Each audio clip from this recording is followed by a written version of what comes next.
ED की red से क्यों घबरा गई है ममता बनर्जी? आईपैक की सीक्रेट फाइल ने बढ़ाया बवाल। क्या ईडी के हाथ लग गया है टीएमसी का चुनावी मास्टर प्लान? क्यों शुरू हो रही है बड़ी सियासत?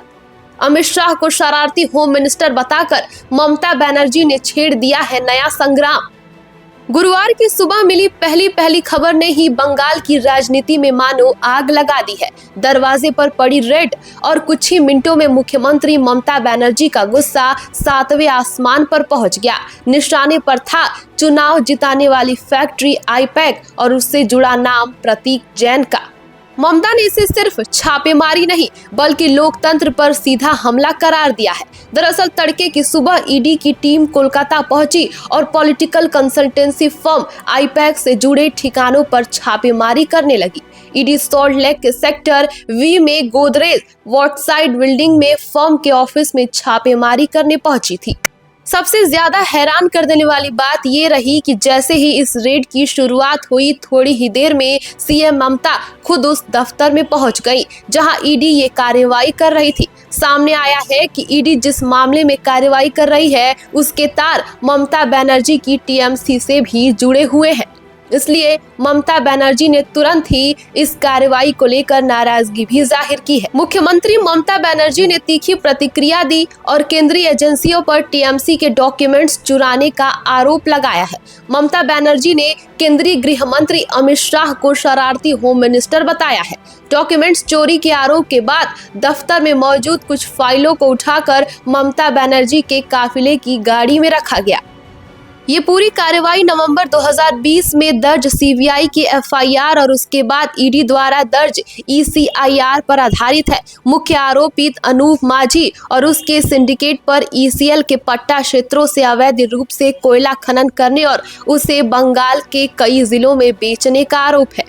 जांच में ये भी सामने आया है कि कोयला तस्करी से होने वाली कमाई को ठिकाने लगाने से जुड़ा एक हवाला operator Indian pack consulting private limited को करोड़ों रुपए के लेन देन में मदद कर रहा था।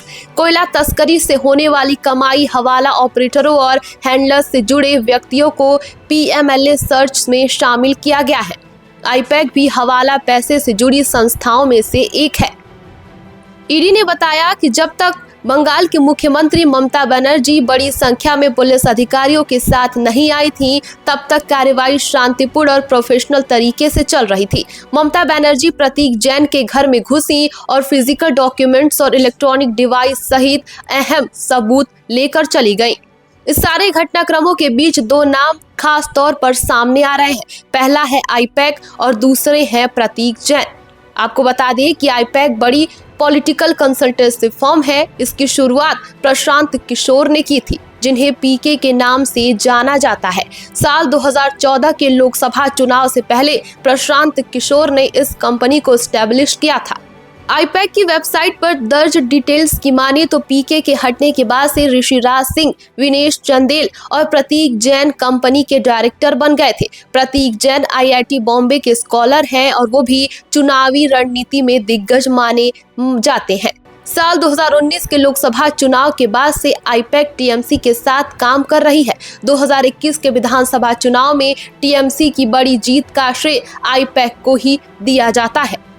फिलहाल ममता बनर्जी का खुद दफ्तर आना, सबूतों के साथ छेड़छाड़ करना और उसके बाद से बीजेपी पर कई आरोप लगाना एक बड़ा ही सवाल खड़ा कर रहा है।